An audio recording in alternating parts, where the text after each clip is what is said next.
Bueno, primeramente agradecer a la Unidad Académica de la Suprema Corte de Justicia venir en la mañana de hoy a compartir algunas ideas sobre el Código Penal, sobre la parte que a mí me atañe siempre, que es la parte general, que son esos principios básicos que nos ayudan a interpretar el sistema. Y obviamente cuando se trata de operadores del sistema, jueces, es una gran oportunidad porque, como decía el magistrado Carbucia, academia y jurisprudencia o jueces tienen que ir no de la mano porque siempre hay sus críticas a los fallos, pero en derecho siempre hay dos teorías, o sea, una teoría de la acusación, una teoría de la defensa, no hay más. En ese sentido, la única forma de legitimar un fallo es fallando de una manera sistemática. O sea, un buen fallo tiene una estructura lógica, ustedes saben mucho más que yo de eso, pero en la parte jurídica esencial, en la parte material del derecho penal, y ahí yo tengo crítica con mi profesor y amigo Hirohito Reyes, yo digo, somos excelentes procesalistas. 97, 98% de los problemas jurídicos en la República Dominicana se resuelven en el ámbito procesal. Pero en la parte penal, material, de fondo, uno cuando empieza a buscar jurisprudencia de qué es la autoría, qué es la complicidad, qué es la tentativa, figura clásica del derecho penal liberal, se hace muy difícil encontrarla. Incluso, para mala suerte de uno, jurisprudencia de 50, de 60, de 30 años. O sea, hemos procesalizado el derecho penal y no hemos olvidado de la parte sustantiva del derecho penal. En un proceso penal que yo siempre he tenido un estudio pendiente de que eso es nulidades relativas y que eso es nulidades absolutas, que yo digo que el proceso básicamente está hecho para llegar al fondo y para llegar rápido a discutir situaciones. Mire, yo entiendo que en este caso él no puede ser autor o él no puede ser cómplice de un delito. O sea, básicamente esa es la lógica. En ese sentido, yo he llegado a conclusiones sobre este código. Lo primero que es el código posible, ¿no? Es un código posible, no el código ideal. No el código ideal. Es un código posible porque así en tono de chanza, y los jueces que me conocen, yo siempre he dicho que si yo fuera juez, yo creo que caería preso todos los días. Porque todos los días ustedes tienen que hacer magia para muchas conductas que uno cree que están tipificadas, ve cómo le encaja en el tipo penal. Dice, bueno, aquí hay algo raro, hay algo mal. O, para ponerlo en términos penalísticos, se lesionó o se puso en peligro el bien jurídico. Pero mire, la conducta que describe la ley no es exactamente lo que pasó. Y ahí es que empieza la defensa penal. Porque, como siempre le digo a mis alumnos en la universidad, que por aquí va alguno, cuando uno asume un caso, ya el hombre lo mataron o ya robaron. Entonces, el sistema tiene básicamente no solo la garantía del imputado, sino la seguridad jurídica. La seguridad jurídica, y la seguridad jurídica se da cuando se falla en base a un sistema. Ciertamente, como dice el magistrado Moscoso, digo que un código posible, porque del 1884 al 2016, si nosotros buscamos todas las leyes adjetivas que hay fuera del Código Penal, podríamos hacer 3 códigos penales o 4 códigos penales. Yo creo que si empezamos a buscar leyes adjetivas, no caben en este salón todas las disposiciones normativas que están fuera del Código Penal. Y pongo como, por ejemplo, medio ambiente, propiedad intelectual y una serie de leyes más que están fuera. No se compilaron en este Código Penal, la ley de droga, la ley de lavado de activos. Debieron compilarse en el Código Penal y tener realmente un Código Penal que manda un mensaje de política criminal. El primer plan de política criminal de un Estado es el Código Penal, porque eso es lo que va a perseguirse. Eso es lo que el Estado ha entendido que es punible. Entonces, ahí empieza un problema.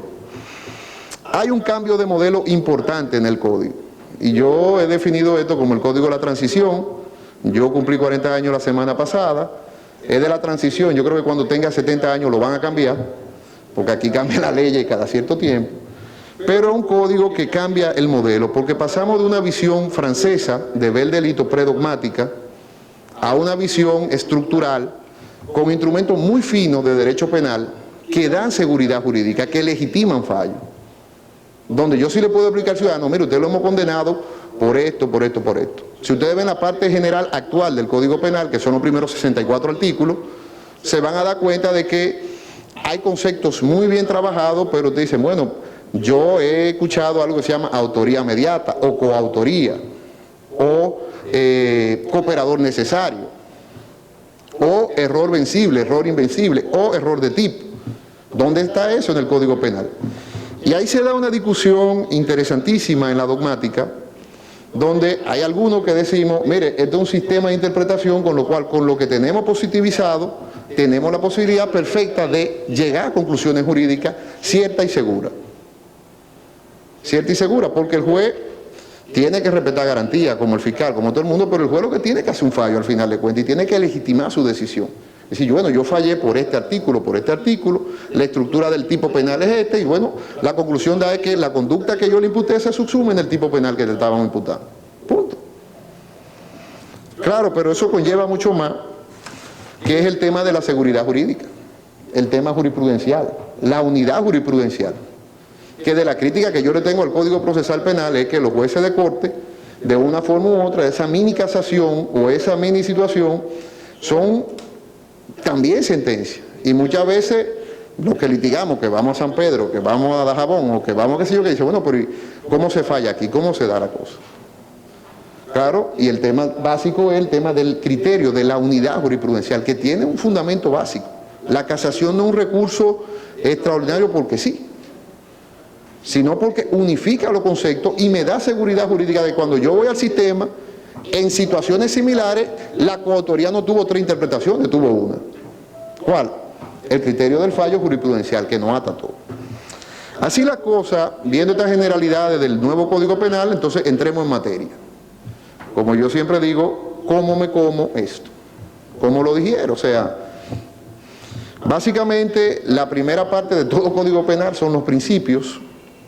Principios que no voy a trabajarlo todo, porque si yo le vengo aquí a hablar del principio de legalidad, tal vez me dan una carrera. Pero el principio de legalidad, no un crimen sin ley, bueno, fácil. Pero hay una novedad iniciando el Código Penal, interesante también. Que el principio de legalidad actual de este proyecto de Código Penal, por primera vez define la conducta. La conducta, porque en ese cambio de paradigma, no hay que discutirlo mucho, este Código Penal responde a la teoría del delito. Y yo, el análisis que voy a hacer hoy es analizando las 4 categorías básicas de la teoría del delito en el Código Penal. Conducta, típica, antijurídica y culpable. Es el sistema. Conducta, ¿cuál es el hecho? Típica, se marca en la ley. Antijurídica, es contraria al derecho. Y culpable, yo se la puedo imputar a este señor porque actuó con discernimiento. Sabía lo que hizo y pudiendo actuar de una manera, actuó delinquiendo. El libre albedrío. Entonces, el principio de legalidad por primera vez dice cuáles son las acciones u omisiones punibles. Le dice, bueno, la conducta de entrada puede ser por acción y por omisión. Y ustedes me dirán, bueno, pero esto es absurdo. Digo, no, eso es muy importante. Sumamente importante. Porque actualmente solamente la ley de sociedades comerciales decía que yo o hacía por activa o hacía por omisiva, con todo lo que implica la teoría de la omisión. En cuanto a detalles que son la novedad además del código, detalles tan importantes como la responsabilidad de la persona jurídica, la teoría de la omisión. O sea, cómo yo le imputo en estructura organizada a una persona, cómo le imputo el delito. Entonces, claro, la acción y la omisión de entrada es un gran avance. Digo, ya definimos la conducta por activa o por omisiva. ¿Qué es la acción y qué es la omisión? Entonces aquí empieza todo ese libro tan maravilloso de la dogmática. 200, 300 años de estudio del derecho penal, que por cierto, a mí cuando me toca en la universidad examinar o asesorar tesis, trato de darle un poco de caché a la cosa. Porque tú el que quiere salir de una tesis es una tesis en penal. Y este es el derecho que más se estudia afuera, porque este es el derecho de la sociedad. Este afecta a toda la sociedad. Mataron, robaron, violaron, asesinaron. Vendieron droga. Es una diferencia palpable entre el derecho penal, la política criminal y el derecho comercial, civil. Lo segundo es que fija en el Código Penal la interpretación estricta. Ojo con eso, interpretación estricta, no yo me voy a leer la ley y la ley dice y la ley no dice. Porque si la ley dice o no dice, aunque yo creo en eso que los norteamericanos le dicen derecho penal del pueblo, porque el destinatario del Código Penal es el pueblo, porque ahí es que se regulan esas relaciones sociales,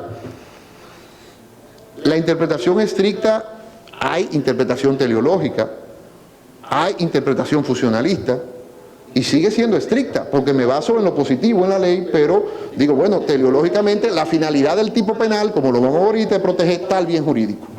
¿Se lesionó o no se lesionó el bien jurídico? ¿Qué es la teoría de la imputación objetiva? Que también el Código Penal se va hacia eso. Ahora ya no va a ser tan fácil imputar, sino yo voy a decir quién creó el riesgo y quién produjo el resultado, y cuál es el nexo causal. Que los civilistas, obviamente, y Ehring y toda esa gente lo desarrollaron muy bien, y ahora es muy fácil decir, aquí hubo un daño, usted repara. En materia penal no es así, por la sencilla razón de que la responsabilidad penal es mucho más complejo. Cuando yo le impongo una pena a una persona, tengo necesariamente que decirle, yo le imputé y objetivamente usted cometió ese delito. Entonces, claro, ahí hay situaciones importantes. El principio de retroactividad no lo voy a tratar, yo creo que eso fuera tonto. La personalidad de la pena tampoco lo voy a tratar, todo el mundo sabe de qué se trata eso, aunque aquí hago un pequeño paréntesis, retengan la personalidad de la pena cuando trabajemos la responsabilidad de la persona jurídica, porque ahí hay un problema que yo tengo una contradicción con la ley. El principio de culpabilidad, por primera vez se positiviza también en República Dominicana el principio de culpabilidad. ¿Y qué es el principio de culpabilidad? No es el contrario a la presunción de inocencia, no, sino como el Código dice, el principio de dolo o culpa o dolo o imprudencia por acciones u omisiones punibles. Primera vez también que le digo, en la fase subjetiva del tipo, o actúa por imprudencia o actúa por dolo. Y eso da defensa muy rica en el derecho penal, que ustedes la van a ver, de conductas neutrales, donde yo ni fui imprudente, pero tampoco quería cometer el tipo.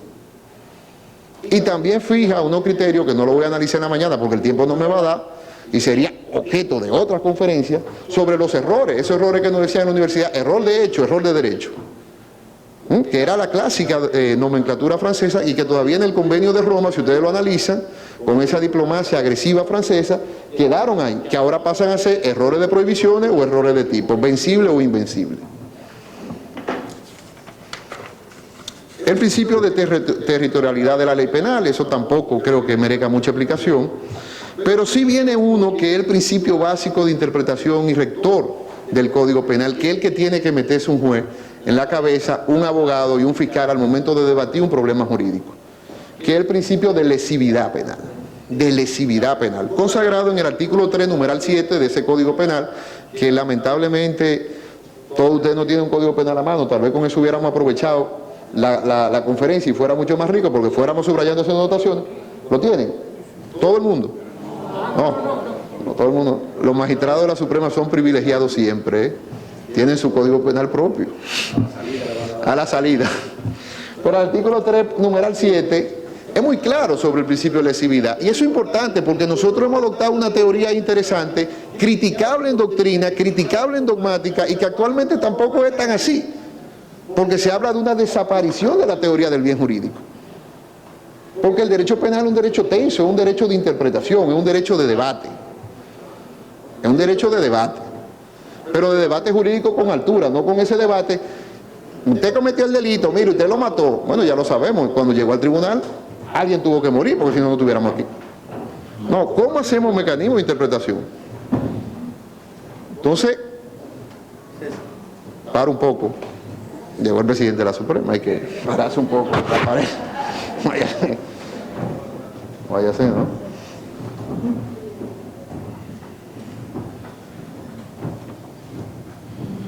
Buen día, don María. El principio de lesividad penal fija un criterio de interpretación muy interesante en la República Dominicana a partir de esta cosa. Y realmente nos pone a reflexionar.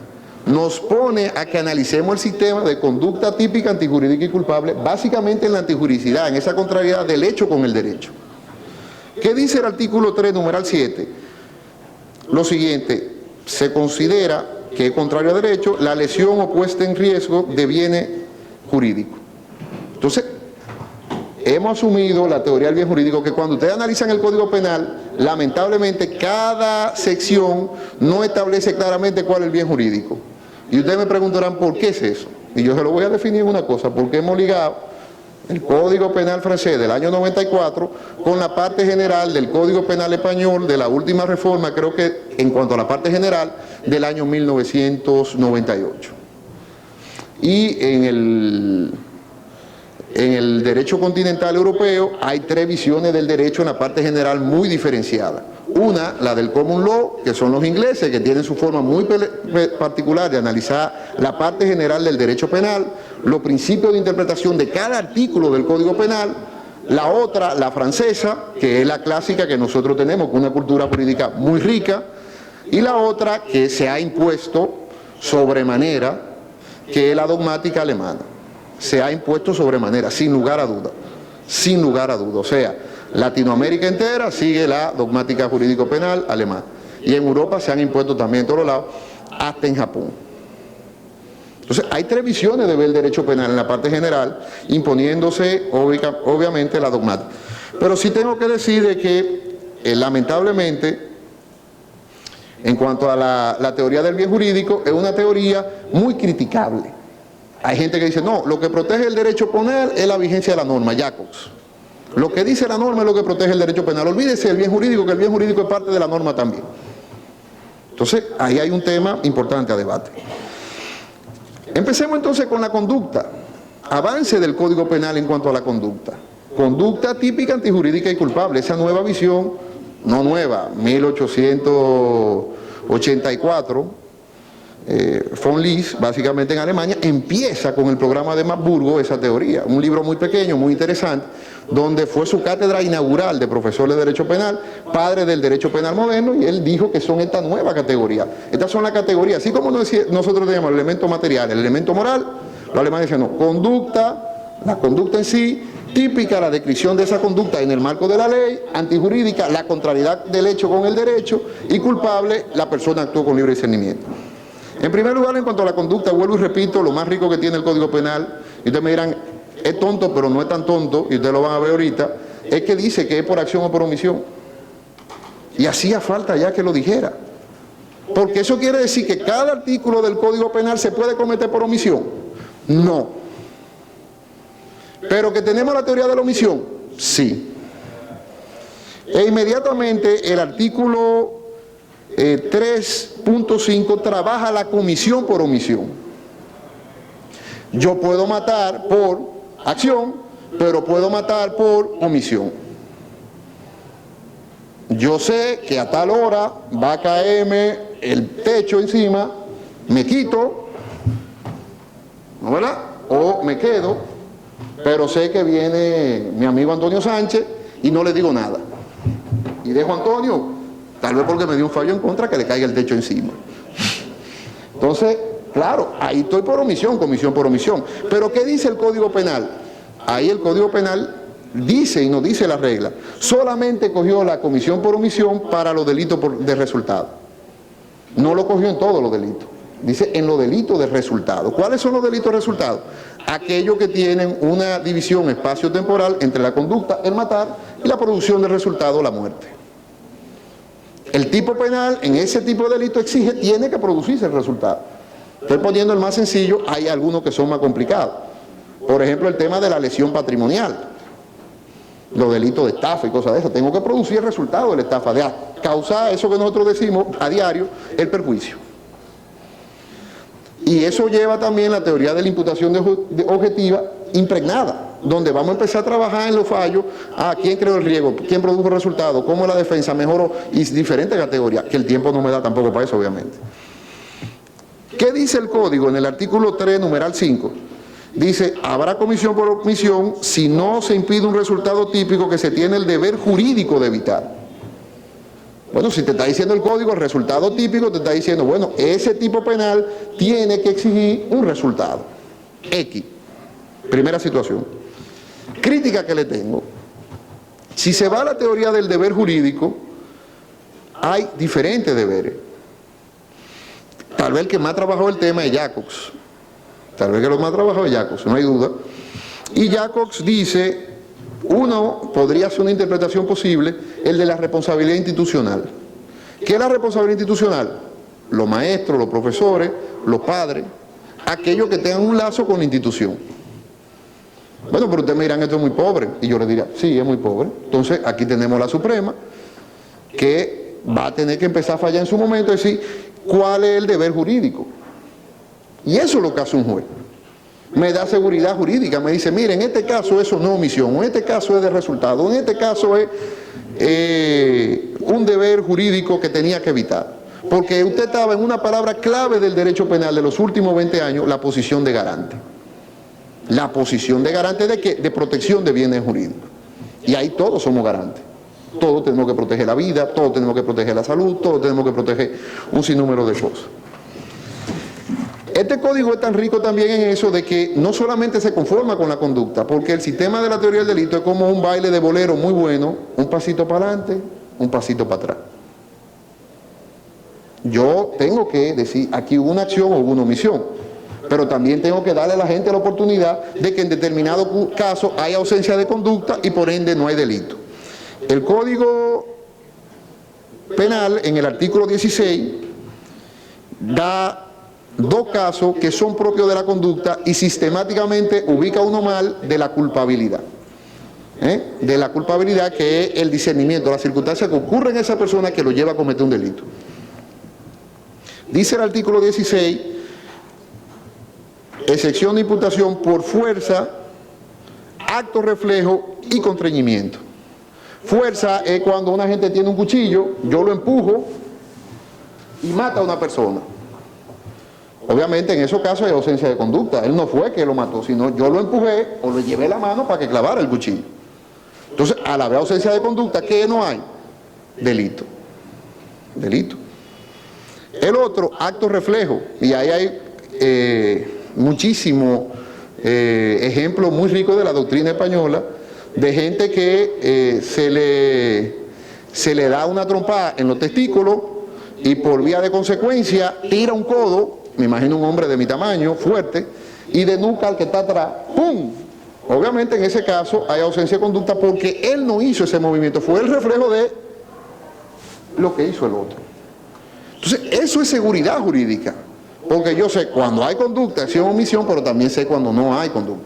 El tercero, no estoy de acuerdo con el Código Penal, porque el constreñimiento es una categoría de la culpabilidad. Porque el constreñimiento es que yo le diga, si usted no mata a X, yo le voy a matar a su familia. Y es una circunstancia que ocurrió en ese autor, y que va a ser muy diferente y que el juez va a tener que interpretar, aquí sí, aquí no. En la otra no, en la otra es una cosa, un tema de la conducta. Si ustedes se fijan, la primera va al aspecto físico del delito, al aspecto material que nos decían a nosotros en la universidad. La segunda no, va al aspecto subjetivo. Lo otro que de novedad del Código Penal es el tema de la autoría y la complicidad. Y esto sí está bien. Y ustedes me dirán, ¿por qué? Y yo se lo voy a decir inmediatamente, no hay ningún problema. En primer lugar, define qué es el autor. El Código Penal dominicano actual definía qué era la complicidad, pero no definía quién era el autor. Claro, eso no quiere decir que no sepamos quién era el autor, porque el tipo te dice inmediatamente, el que voluntariamente mata a otro es hacerlo de homicidio. Bueno, ¿quién es el autor? El que. El que no tendríamos que analizar mucho más. Pero el que tiene diferentes formas de ser. El primero, autoría, quienes cometen el hecho por sí solo. Quienes cometen el hecho por sí solo es autor, él solo. Bueno, pero ahí entra en teoría también el dominio del hecho. Pero el dominio del hecho es una, también el dominio funcional del hecho. Yo funcionalmente tenía la capacidad de que ese resultado se iba a producir. Viene también la coautoría, ahí dice quien comete el delito junto con otro, la coautoría. Y eso es bueno porque le podemos decir adiós a la asociación de malhechores. Aquí hemos condenado a miles de gente durante muchos años siendo coautores por asociación de malhechores y nos olvidamos de una frase que es un elemento normativo en el tipo, que nunca interpretamos, que dice 2 o más personas que se hayan aliado para cometer crímenes con ese. No, aquí le meten crimen, son 2, asociación de malhechores, si esto era una falsedad que era hasta 5 años, ahora son 20 años. Eso no es jurídicamente serio. No, ahora tenemos la coautoría. Y en la coautoría 2 personas pueden cometer el delito, 3 personas, pero no todo es asociación de malhechores, que tiene otro tipo de regla. Lo tercero es la autoría mediata. El código también la trata, la trae como figura. Dice, quien se sirve de otra persona para cometer el delito. Le doy un veneno a un camarero para que se lo sirva al magistrado Cano, que es mi amigo. El hombre está tomando tranquilo y le llevan el veneno. Lo mato yo, no lo mata el camarero. Deberíamos salir de él también. Dile a los jueces de la Suprema, no va a comerse de corte. No, es confianza. Son mucho tiempo lidiando uno con el otro. Lo otro es el tema de los inductores. O sea, eso es importante. Y hay una diferencia con la autoría inmediata. Una cosa es que yo le dé a un camarero el veneno para que se lo dé a alguien, vamos a quitar Cano para que no me mate el hijo, que es muy amigo mío. Y otra cosa muy diferente, que yo, oye, vamos a hacer tal cosa, vamos a matar a estas 3 personas. Ya tú sabes, yo le hago inducción para que lo mate. Totalmente diferente. Totalmente diferente. Totalmente diferente. Lo otro es los cooperadores necesarios, que eleva una categoría de autor muy interesante. Dice el Código Penal, quienes ayudan a ejecución con un acto sin el cual la infracción no se hubiese cometido. A mí me pasó algo muy triste, una trabajadora dejó entrar a un empleado. Eso en la modalidad nueva, a unos ladrones en la casa, en la modalidad nueva, fuera un cooperador necesario. En la modalidad anterior, fuera un cómplice, facilitó. Dice, bueno, pero esa gente podía entrar a la casa si ella no le daba la llave. Era imposible. Ella es cómplice. Anteriormente sí, ahora no, porque ella fue que creó la situación. Cooperó de manera necesaria para que se cometiera el delito. En la complicidad yo le tengo una flor y le tengo una espina. Le tengo una cosa buena y una crítica.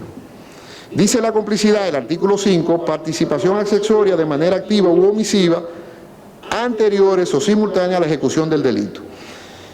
Crítica, participación accesoria es un concepto muy amplio.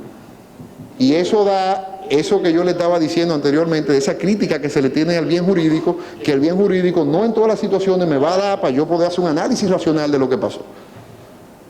Pero sí la norma. Porque la norma es un mensaje que manda la ley. Y ahí el juez tiene otra riqueza intelectual para decir, complicidad. Bueno, vamos a ver qué complicidad. Fue accesoria a su participación en la comisión del delito. No sé cómo me como eso. No sé si rompería el principio de legalidad. A mí me gustaba mucho la redacción actual, por ejemplo. No tenía ningún problema. Sí le doy una flor de que por primera vez que dicen por activo u omisiva, eso es interesante, siempre que vean acción o omisión no lo vean tan sencillo, es más complejo que lo que dice el texto, anterior o simultánea a la ejecución del delito. Yo revisé, hice un trabajo, un doctorado muy interesante, sobre la complicidad. Y me acuerdo ahora de un profesor de la Universidad de Navarra, el profesor Pablo Sánchez Ortiz, que tuve la oportunidad de discutir una vez un libro con él, donde yo decía, oye, pero ¿cómo yo puedo ser cómplice de algo que pasó? Eso como que no es lógico. Si ya pasó el evento y yo no tuve, a mí lo que me dieron a guardar las armas en mi casa después del evento, yo no puedo ser cómplice de aquella cosa. Porque tal vez yo ni sabía que eso iba a pasar. Pero en la legislación actual penal está así. Aquí no, aquí tiene que ser o anterior o simultánea. Haciendo lo anterior y en el simultáneo la diferencia con el cooperador necesario, donde el juez también va a tener que jugar como operador del sistema. Bueno, esta cooperación, esto pasó de una complicidad, esto no fue tan accesorio, le entregó la llave, le dijo la hora, le dijo dónde estaba la caja fuerte. Entonces cambia un poco la visión. La tentativa, figura clásica del derecho penal liberal, siglo XVIII en Francia, siglo XVII en el resto. En una o en la otra, la tentativa no es tan sencilla como nos la quieren poner. Y por eso yo digo, el derecho penal no se estudia. Primero, la tentativa nos da el iter crimini. ¿Cómo empieza el delito? Planificación, acto preparatorio, punible o no punible. Por ejemplo, si yo voy a hacer una estafa y falsifico un documento, ese acto preparatorio es punible porque la ley dice que la falsedad es punible. Principio de ejecución. El Código Penal se llevó todo eso. Y eso es muy difícil, ahí sí hay una cosa, y la propuesta mía, mi conclusión es que la Suprema debería aplicar su iniciativa legislativa para corregir algunas cosas que son básicas. Esa es mi conclusión de esto. Esa es una de ellas. ¿Por qué? Porque la tentativa tú siempre tienes que decirnos cuando yo empiezo la parte delictiva. Porque a mí no me pueden castigar por decir, ay, esa mujer sí está buena, lo que yo voy a hacer con ella. Pero no me puede castigar. Me tienen que castigar cuando yo le lanzo encima. Ahí sí tuve un principio de ejecución de acoso sexual, de violación, de lo que usted quiera.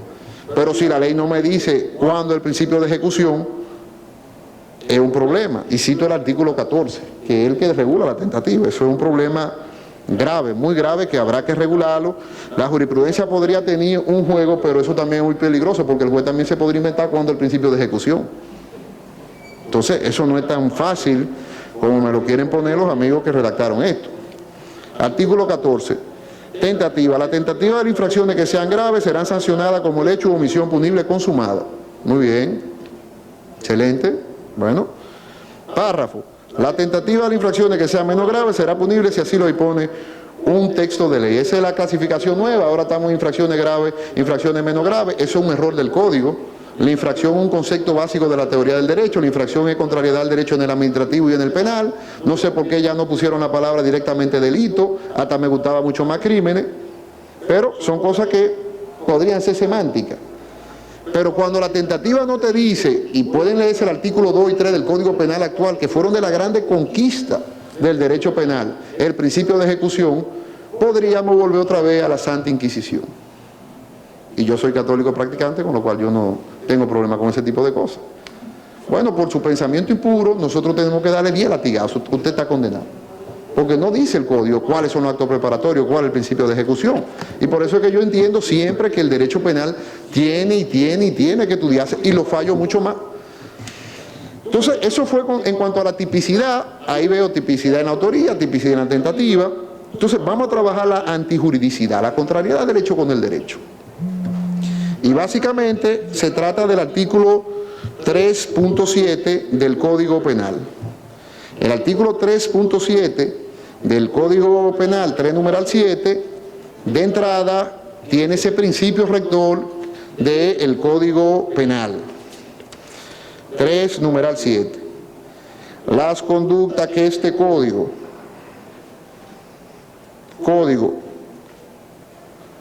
establece como infracciones solo serán antijurídicas con ellas si lesiona o pone en riesgo de manera cierta un bien jurídico.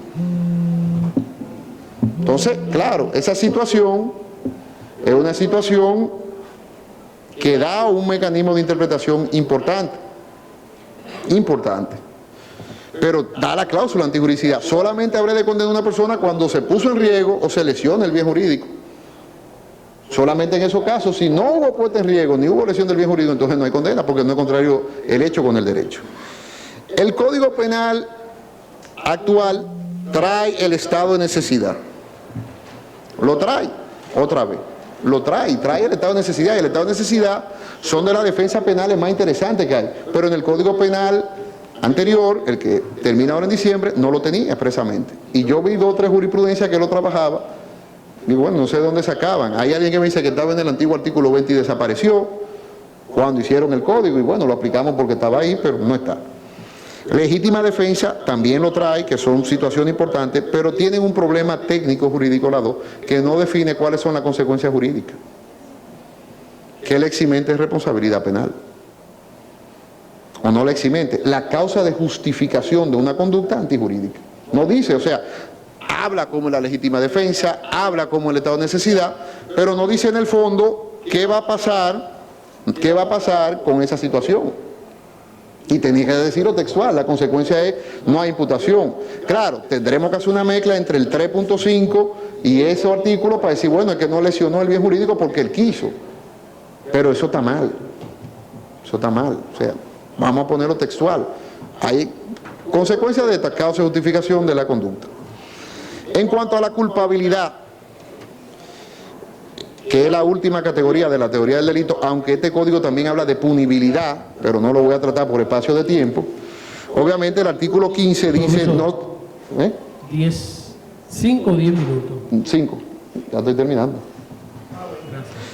No se podrá imputar a quien en el momento de cometer la infracción esté afectado de alguna perturbación psíquica o trastorno mental que anule por concepto su discernimiento o el control de sus actos. Bueno, aquí hay algo interesante, ¿no? Porque esto ya no es la conducta. Porque no lo podemos ver en la parte material, en la parte mecánica del delito, sino qué le pasó a esa persona que cometió el delito. En primer lugar, el código se va al tema del discernimiento, y eso es una teoría interesantísima que habría que analizarla, y que por el paso de tiempo, obviamente, serían meses y meses analizando el tema de la culpabilidad y no terminaríamos. Pero lo dice de manera expresa, dice, bueno, cuando tengo otra perturbación psíquica o trastorno mental que anule por concepto su discernimiento o el control de los actos, me voy. Pero hay parciales también, podrían ver atenuantes ahí. Bueno, el hombre no estaba totalmente loco, pero más o menos. Son garantías. Consecuencia jurídica, el Código Penal por primera vez trata la medida de seguridad, con lo cual tenemos ahora un sistema de penas y medidas de seguridad. Penas y medidas de seguridad, lo trataba ya el Código Procesal Penal, pero esa no es una figura del Código Procesal Penal, es una figura del Código Penal. Quiere decir que el juez tendrá que hacer el proceso que manda el Código Procesal Penal y meterlo. Vuelvo y repito de que el contrañimiento lo trata el Código en la conducta y ahí hay un tema básico de estructura mala. Finalmente, porque ya el tiempo apremia y no lo quiero dejar de tratar, el avance más grande que tiene el Código es el tema de la responsabilidad de la persona jurídica. Miren, eso sí cambia el sistema. Primero porque este Código dice que las reglas y criterios generales aplican a cualquier legislación penal. Solo primero, o sea, el Código de manera expresa dice que esas reglas generales, estos criterios generales de interpretación, que es lo importante del Código Penal, porque lo importante no es saber qué es el homicidio y qué es el abuso de confianza, no, es cómo yo interpreto eso, aplica a todo. Entonces, el adagio societas delinquere non potest queda desterrado del ordenamiento jurídico penal, y antes que lo teníamos en medio ambiente, en responsabilidad penal societaria, ahora no, ahora lo llevamos al Código Penal en sí, en cito, y lo tenemos ahí. Una situación interesante, porque eso cambia el modelo, totalmente. Errores que tiene el Código. El Código, muy típico de nosotros, no se conformó con una, sino que cogió dos modelos de responsabilidad, con lo cual yo no sé cómo se va a imputar. Cogió el de autorresponsabilidad y cogió el de heteroresponsabilidad. Ustedes me dicen, ¿qué es una cosa y la otra? Autorresponsabilidad, la sociedad comercial responde por ella misma o por sus órganos, que no es una persona. Heteroresponsabilidad, por su representante. O sea, se me deriva una responsabilidad de lo que hace un representante mío, un mandatario. Yo diría, bueno, eso al final de cuentas da una amplitud de penalizar, pero pudiera haber problemas de constitucionalidad. Porque pongo siempre el ejemplo cuando doy delito societario de lo siguiente. Si en una mesa está Darío, Marchena, y yo, y bueno, vamos a coger uno de la Suprema, el magistrado Mocoso, deliberando una situación, el dolo es conocimiento y voluntad. Todos, 4 votan a favor y 1 vota en contra, hay mayoría. Pero a uno que estamos votando a favor por situaciones diferentes. Bueno, el magistrado Mocoso dice, mira, vale la pena comprar el atrio porque con uno no da, vamos a comprar 2. Y si dice, bueno, vale la pena comprar el atrio porque tal vez hay debate y ponemos uno con el otro frente a frente. Yo digo, bueno, mira, vale la pena comprar el atrio porque se ve bonito el salón. Bueno, ahí es lógico de que la voluntad que surge de comprar el atrio es con conocimiento diferente y ya no es la individual de Mocoso, ni la mía, ni la de Ice. Se crea una nueva voluntad en el órgano societario. ¿De qué? De comprar el atrio. Entonces, yo no puedo penalizar porque Mocoso le dio la gana de comprar el atrio, ¿no, verdad?, a la sociedad, porque eso fue él solo, él no fue al órgano. Entonces, ven la importancia de la autorresponsabilidad y la heteroresponsabilidad, además de ese principio de culpabilidad y ese principio de la personalidad de la pena. Si estamos asumiendo el sistema, tenemos que asumirlo con todas sus consecuencias. Eso quiere decir entonces de que al final de cuentas, en el artículo 9, vuelve otra vez, entonces parecería como que sí y como que no. El artículo 9 del Código Penal actual, que yo espero que pase en el Constitucional, porque fue un desastre que volviera para atrás, y lo que jodieron el Código con su perdón constitucional el penal, fueron los constitucionalistas. Se metieron a debatir un tema, se llevaron 10 años de trabajo. Que el derecho a la vida, que sí que es verdad, una discusión muy legítima. Pero yo hubiera preferido que lo votaran bien y que no hubiera el problema que tenemos ahora. Porque ahora estamos coqueteando con este Código Penal, pero no sabemos si entra, porque el Constitucional va a tener la última palabra. Entonces, ese es el problema de una discusión que era meramente penal, porque lo que hace el aborto es un estado de necesidad igualito que como estaba. Igual. O sea, no hace diferencia entre lo que ustedes tienen al principio y tienen al final. Igual. Porque el médico sabe cuándo actuar y no actuar. Ah, no, pero que no, que si yo qué. Bueno, se impuso lo no racional, la plebe, como yo le digo, en una cosa técnica jurídica. Y eso es muy difícil. Eso es como cuando critican un fallo. Bueno, usted leyó el fallo. No, pero que si yo qué. Pero leyó el fallo. Es que en derecho siempre hay 2 y 3 teorías. Y eso es lo rico del derecho. La seguridad jurídica está en aplicar estos principios. Dice el artículo 9 lo siguiente. No exclusión. El 8 dice responsabilidad de persona jurídica sin identificar a la persona física. Las personas jurídicas serán penalmente responsables aun cuando no sea posible establecer la identidad de la persona física actuante, incluso si ésta ha fallecido o desaparecido. Hombre, pero es que tal vez yo no tengo que identificar nunca a esa persona y tal vez esa persona tendría ahí como coautor o como cómplice. Finalmente, el 9, no exclusión de responsabilidad de la persona física ante actuación de la persona jurídica. Entonces, aquí viene a la autorresponsabilidad otra vez. Dice, si no te puede excluir a la persona física, que podríamos estar hablando hasta de non bis in idem, porque que yo tengo que decirle, no, fue Moscoso en componenda con la persona jurídica que hizo eso, y tengo que probarle. A mí casi me dieron una carrera en estos días en Baní, porque yo le decía, no, pero que fue la empresa que actuó, ahí no hay forma de que usted me pruebe que fue un directivo, y el juez lo entendió. Dice, pero es verdad, fue una empresa, una persona jurídica, tiene todo ahí. Porque ese es el tema de la persona jurídica, es una responsabilidad propia por su hecho. Si yo voy a imputar a los directivos de la empresa, tengo que decirle por qué lo estoy imputando y qué hicieron. Eso es derecho procesal, formulación precisa de cargo. A todo el mundo hay que decir lo que hace. Dice, la responsabilidad penal de la persona jurídica no excluye la de cualquier persona física que haya comprometido, oigan lo que dice el código, su propia responsabilidad en los mismos hechos, sea como autor o como cómplice. No soy yo que me lo estoy inventando.